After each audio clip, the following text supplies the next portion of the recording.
I have spent the better part of my life, several decades in fact, standing on the front lines and observing the intricate, often chaotic world of American trade policy.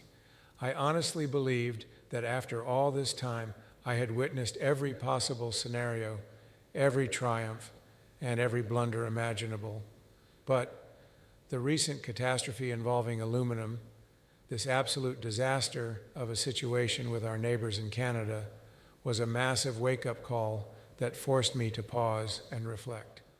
It serves as a stark, painful reminder of just how efficiently we can sabotage our own prosperity when short-sighted political theater is allowed to trample over fundamental economic common sense. I want to take you on a deep dive through the mechanics of this failure because the narrative currently being blasted across news headlines is a hollow shell of the truth. It is nowhere near the complete story. Before we go any further, I need to lay a very clear foundation for our discussion. When you encounter reports claiming that the United States was hit by a sudden aluminum shortage, or when you see frantic segments about price hikes and the total collapse of supply chains, understand that you are only seeing the very thinnest top layer of the issue. The reality simmering beneath that surface is significantly more alarming and tells a much more cynical story about the current state of our industrial strategy and the character of the individuals pulling the levers of power in Washington. This wasn't some unavoidable act of God or a natural disaster that caught us off guard. This wasn't a case of some unpredictable, wild swing in the global market. No, this was a deliberate, calculated policy decision, a choice made in back rooms that is now blown up in our faces with spectacular force, leaving every single one of us to pick up the tab for their mistakes. Before we dive into the data, make sure you hit that subscribe button, give this video a like, and share it with someone who needs to hear the truth about our economy. I've dedicated my entire professional journey to studying the way government mandates ripple through the gears of the economy, and I can tell you without a shadow of a doubt that this aluminum crisis is a perfect textbook example of the damage caused when you trade actual economic analysis for cheap political slogans. The people in charge tried to sell us a beautiful, patriotic dream. They promised that slapping heavy tariffs on Canadian aluminum would be the silver bullet that would protect the American worker, breathe life back into our dormant domestic smelters, and transform us into a more resilient, independent nation. It was a seductive story, wasn't it? It pulled at our heartstrings and made it feel like we were finally standing tall and reclaiming our industrial heritage. But here is the cold, hard truth about economic reality. It is completely indifferent to your feelings, your pride, or the promises made on a campaign trail. The fundamental flaw in this entire plan was a simple matter of mathematics, a reality that was glaringly obvious to anyone who bothered to examine the data for even 5 minutes before pulling the trigger on these policies. The United States, as it stands today, is physically incapable of producing enough aluminum to satisfy its own internal demand. This isn't a new development. It's been the reality for a very long time. Currently, we have to import approximately 90% of the primary aluminum that our industries consume every single day. So when you decide to launch an aggressive trade war against your primary supplier, a nation that shares the longest, most peaceful border in the history of the world with you, you aren't protecting an industry. In reality, you are putting a noose around its neck. You are effectively cutting off the vital oxygen supply to tens of thousands of American manufacturers who rely on that metal to keep their doors open and their machines running. The individuals in charge of these policies operated under an assumption that reveals a staggering level of arrogance regarding America's influence in the modern global market.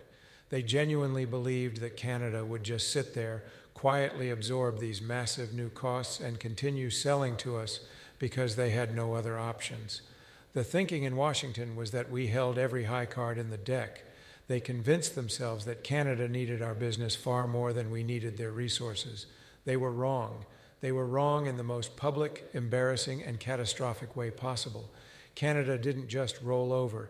Instead, they looked at the situation, analyzed the punitive and unfair terms being forced upon them, and made a decision that was perfectly logical and rational. They shifted their focus. They pivoted their entire export strategy toward Europe. They quickly identified new partners and customers who were more than happy to purchase their high-grade aluminum without all the unnecessary political baggage and drama that Washington was serving up. And just like that, the essential raw material that our economy relies on began moving across the Atlantic Ocean toward European ports instead of flowing south across our northern border. The immediate fallout from this shift was nothing short of pure, unadulterated chaos. American manufacturers, many of whom operate on razor-thin profit margins and rely on hyper-efficient, just-in-time delivery models, suddenly found themselves in a desperate situation. They were forced into a frantic bidding war against one another, all fighting over a rapidly evaporating pool of available metal. Prices didn't just experience a modest increase, they went into a full-scale vertical climb. And here is the particularly dark irony that no one in the current administration is willing to acknowledge in public. For every single job in an aluminum smelter that might have been saved or protected by these tariffs, there are literally dozens, if not hundreds, of high-quality jobs in downstream industries that have been thrown into immediate jeopardy. Think about the sectors involved here: automotive manufacturing, aerospace engineering, the massive construction industry, and even the beverage canning business. All of these sectors require vastly more aluminum than we could ever hope to produce within our own borders. We didn't save American industry at all. What we actually did was declare a full-scale war on our own manufacturing base while wrapping ourselves in the flag and claiming some sort of hollow, symbolic victory. I really want you to grasp how modern interconnected supply chains actually function in the real world, because there seems to be a total lack of understanding in the halls of power about how 21st century trade works. Politicians often fall into the trap of thinking that trade relationships are permanent, static things. They act as if Canada is just a lonely shopkeeper sitting by the phone, waiting desperately for America to call, begging for our business. But that world is long gone. In the modern era, capital is incredibly mobile. Commodities are traded on a truly global stage. When you inject political volatility and uncertainty into a supply chain, the suppliers don't just sit around and take the hit. They evolve. They adapt to the new environment. They seek out more reliable customers. Most importantly, they begin to price in the risk of doing business with a partner that has proven itself to be erratic and unreliable. This concept of a risk premium is the secret key to understanding the mess we are in. When a company buys aluminum, they aren't just paying for the physical labor of mining ore, smelting it, and transporting it to a factory. They are also paying for the value of certainty, the peace of mind that comes with knowing a shipment will arrive on a specific date at a price that was agreed upon. We are halfway through this breakdown, so if you're finding this information valuable, please take a second to comment your thoughts below and share this video to help us beat the algorithm. When the United States government proved that it was willing to set fire to decades of trade stability just to satisfy a political whim, it broadcast a loud and clear message to every participant in the global market. The United States is now a high-risk jurisdiction. And what is the universal reaction from suppliers when the risk of doing business goes up? They raise their prices. Even the limited supply of metal that remained available to us became much more expensive. This wasn't just because of the tariff itself, it was because of the pervasive fear that the rules of the game might change again tomorrow or next week, or whenever the political winds happen to shift direction. This represents a form of hidden stealth inflation that is almost never mentioned in a White House press briefing. You'll hear all about the specific tariff percentage, 25% or whatever the headline number is, but you will never hear a word about the massive uncertainty premium that is layered on top of that base cost. And who do you think ends up paying for that premium? You do. Every single cent of it is passed down through the supply chain quietly and incrementally until it eventually manifests in the price tag of a new pickup truck, the cost of materials for your home renovation project, or even the price of a simple six-pack of beer.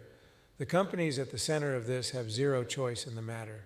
When your basic input costs suddenly skyrocket by 30%, you only have a few levers to pull. You either cut your workforce, you slash your future investments, or you raise your prices to the consumer.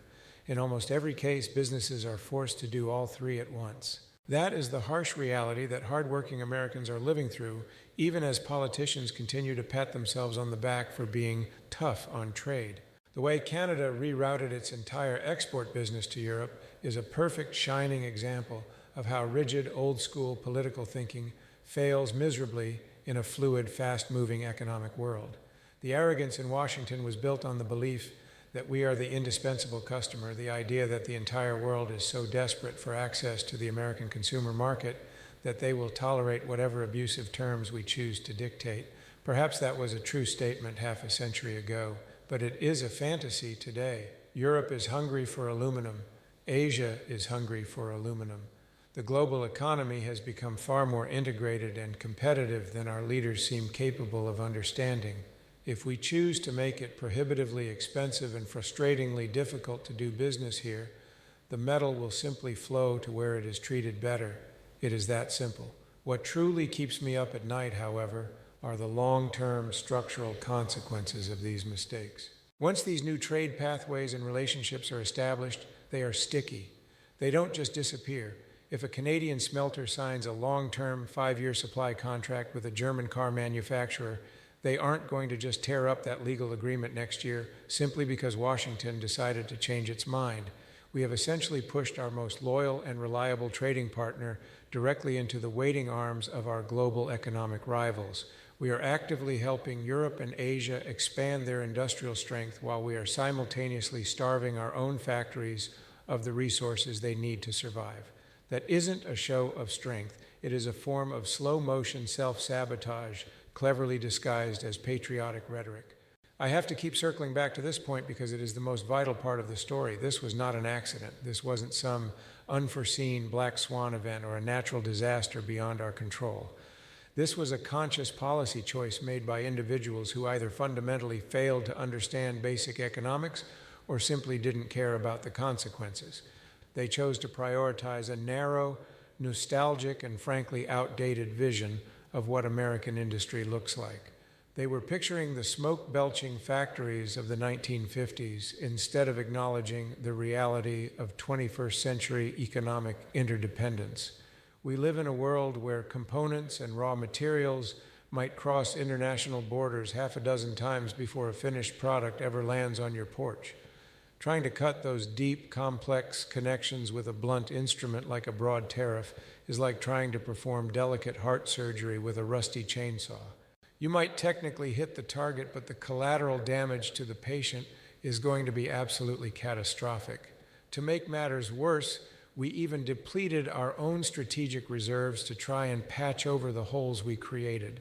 We drained stockpiles that were specifically designed to protect us during real national emergencies, actual crises, and we burned through them to manage a crisis that we created ourselves.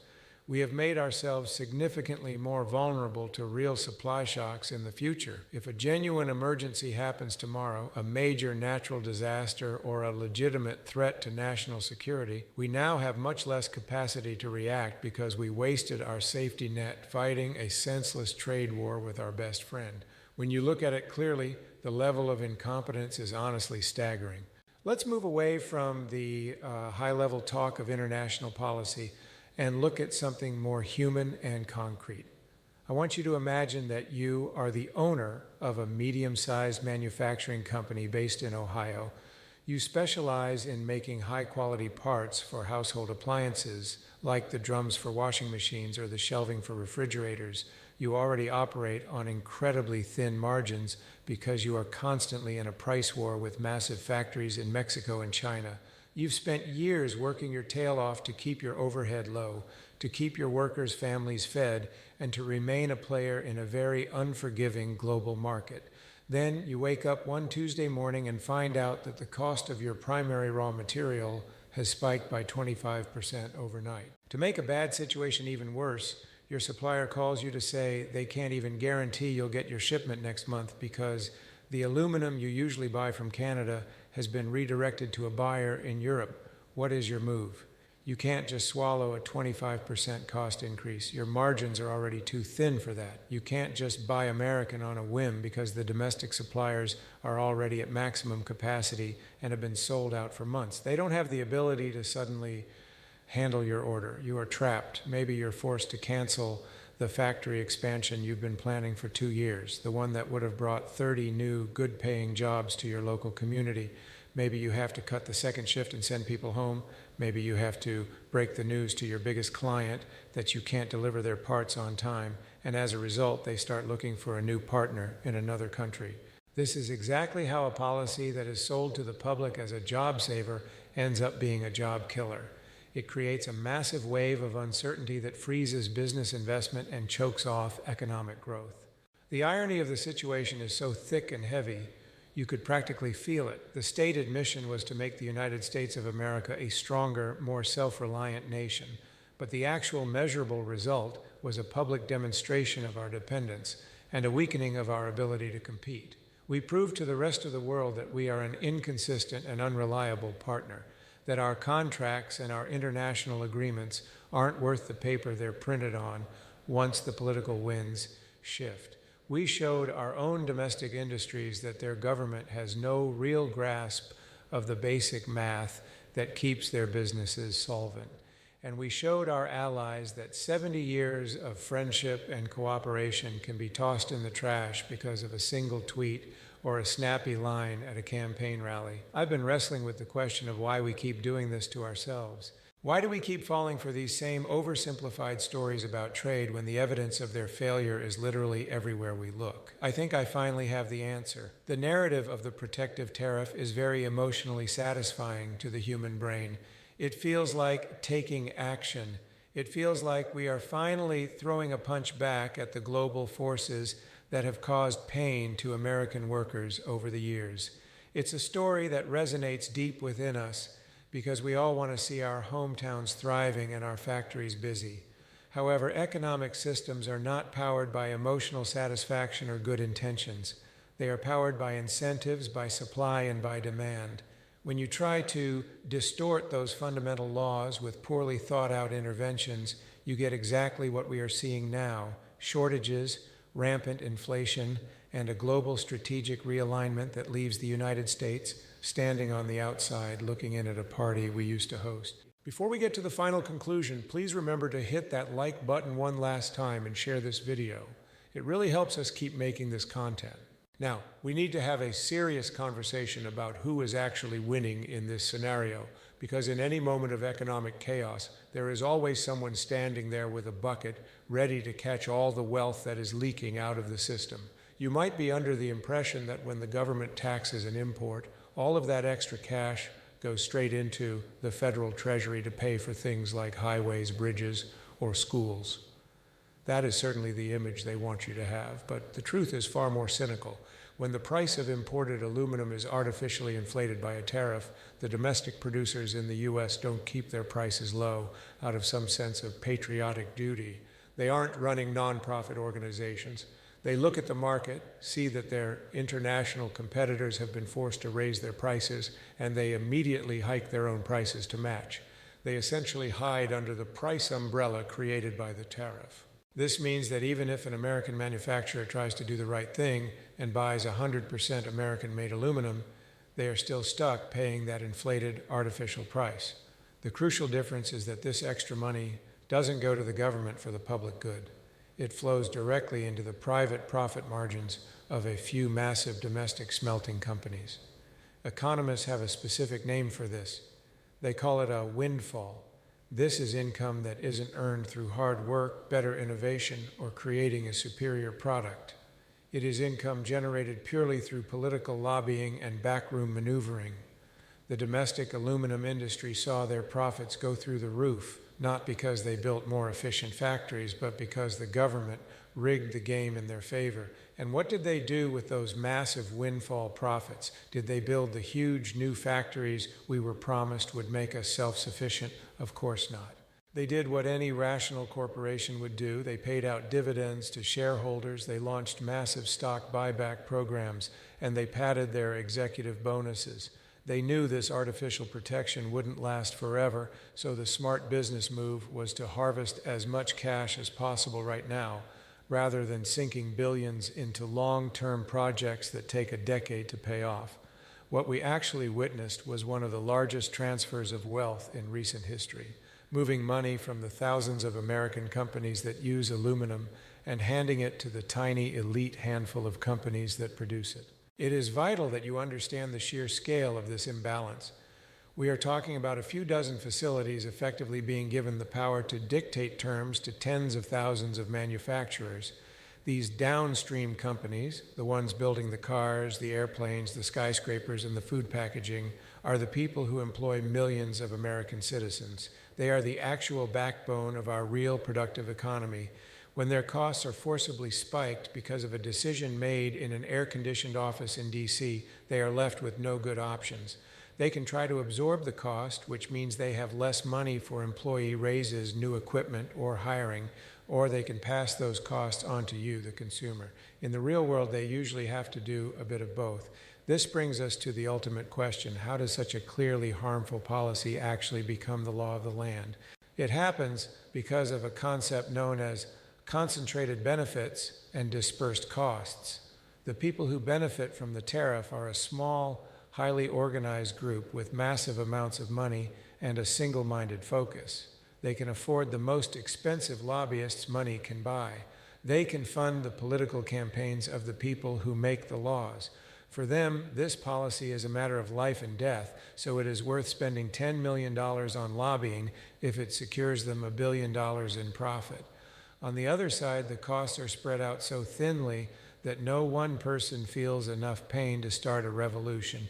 It's an extra nickel on a can of soda, an extra few $100 on a car loan, a slightly higher quote for a construction job. For the average person, it's just an annoying price hike, not a reason to march on Washington. The system is rigged to listen to the loudest, most well-funded voice, not the most numerous one.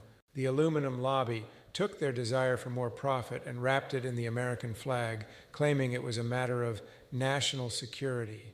It's an argument that sounds great until you think about it for more than 30 seconds. The idea that relying on Canada for aluminum is a threat to our safety is laughable. Canada is our closest ally. We share our defense systems. We are part of the same military command in NORAD. Calling Canada a security threat was just a legal loophole used to bypass Congress and let the executive branch impose these taxes unilaterally. While our own manufacturers were bleeding money just to survive, our global competitors were laughing.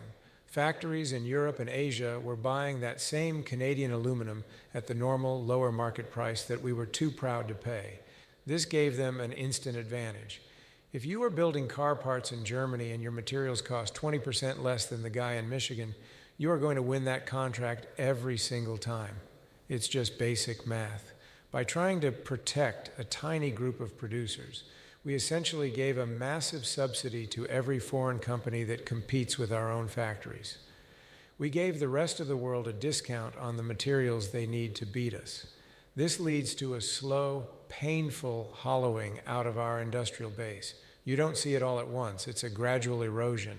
A company decides that its next billion-dollar plant will be built in Mexico instead of the Midwest. A global corporation starts shifting its production to its European divisions. Capital flows to where the costs are predictable and the government isn't erratic. It is death by 1,000 cuts, and the jobs being lost are the exact high-paying manufacturing roles we were told this policy would save. Finally, we have to talk about the total destruction of trust. Business relies on being able to plan for the future. When the government behaves this way, treating allies like enemies and ripping up agreements, it destroys the ability of businesses to plan ahead. It forces every factory manager to become a part-time geopolitical analyst.